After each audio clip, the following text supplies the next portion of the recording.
presenta Clínica Hackter. Hola, ¿cómo están? Es un gusto y un placer estar nuevamente con ustedes. Vamos a seguir hablando sobre los dolores de espalda.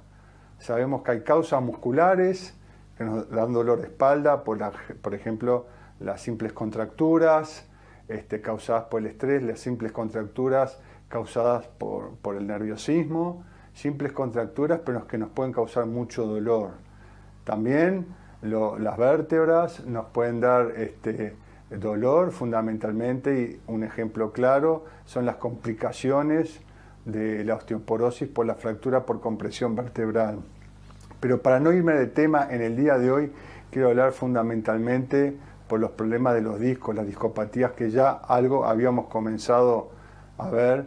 Y las discopatías tienen que ver con las alteraciones que se producen en los discos intervertebrales. No olvidemos que tanto a nivel del cuello, las vértebras cervicales, como a nivel de las vértebras dorsales, como a nivel de las vértebras lumbares, entre las vértebras están los discos intervertebrales, que son colchones, amortiguadores que nos permiten justamente darle movilidad a esa espalda que si no sería rígida si fuera solo hueso, y justamente esos colchones amortiguadores entre las vértebras es lo que nos permite fundamentalmente los grandes movimientos que tiene la columna vertebral. Este es un concepto muy importante, y cuando esos discos se empiezan a afectar, ya de por sí, a medida que pasan los años, esos discos están fundamentalmente formados por 80% de agua, y a medida que pasan los años, a medida que vamos envejeciendo, 40, 50, 60 y más años, esos discos se van, por alguna forma de decirlo, se van secando. Y si se van secando ya pierden esa flexibilidad que tenían en los años jóvenes. Entonces esa pérdida de agua ya de por sí es lo que comienza a producir ciertas rigideces en la columna vertebral, cuando las personas mayores nos dicen, bueno, me siento rígido, me cuesta moverme, le cuesta moverse, entre otras causas, fundamentalmente por esa deshidratación de los discos intervertebrales. Pero esos discos intervertebrales además nos van a dar problemas fundamentalmente cuando el disco se desplaza hacia atrás y hacia la derecha, hacia atrás y hacia la izquierda, que son los lugares anatómicamente más débiles, es decir, por los cuales se desplazan hacia atrás y no hacia adelante. Y cuando se desplazan hacia atrás, vamos a empezar con los problemas, vamos a empezar con los dolores, y ahora vamos a mostrar un pequeño video que nos va a ilustrar mejor este momento. Entonces, lo que estamos viendo es una vértebra y un disco por encima. Es un corte, una especie de corte visto desde arriba.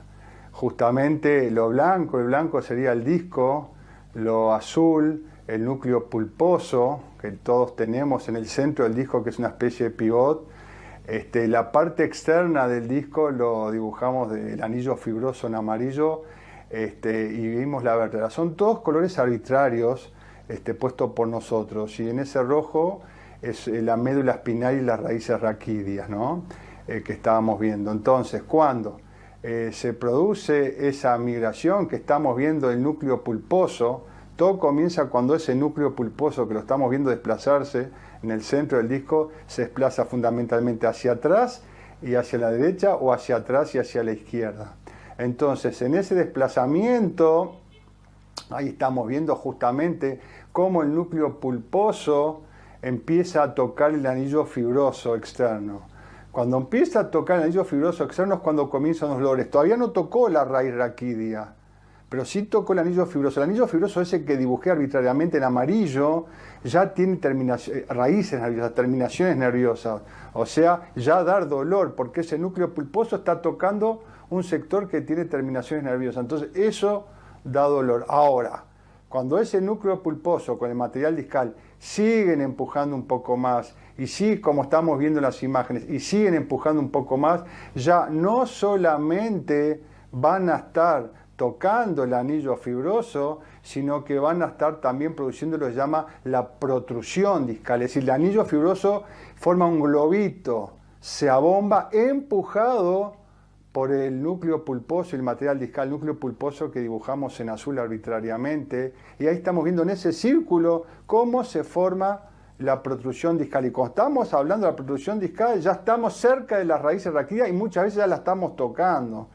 Entonces, esta otra versión de lo mismo, el núcleo pulposo empuja, el anillo fibroso, ya empiezan los dolores, ya empieza la protrusión discal. Miren la raíz raquídea en rojo, en ese color rojo, como está ahí tocando el núcleo a la raíz. Pero acá lo que estamos viendo es que no solamente empuja el anillo fibroso en amarillo, sino que lo rompe. Cuando el material discal con el núcleo pulposo a la cabeza empuja el anillo fibroso, lo rompe, ahí se produce la hernia discal.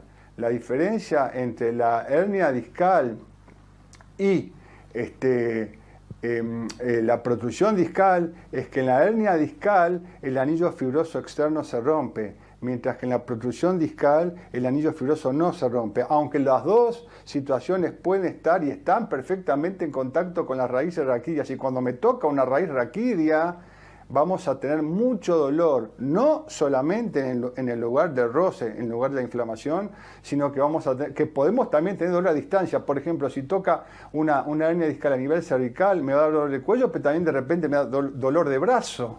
O si me toca una hernia discal a nivel de las lumbares, me puede dar dolor no solamente en la lumbar, sino también en una pierna. Ahí vimos en imágenes ilustrativas un fenómeno muy complejo, lógicamente, esto es muy resumido, esto para que se pueda entender, un fenómeno muy complejo de cómo se dan estas situaciones periódicamente en nuestras vidas y cómo estas situaciones terminan provocándonos mucho dolor. Muchas gracias.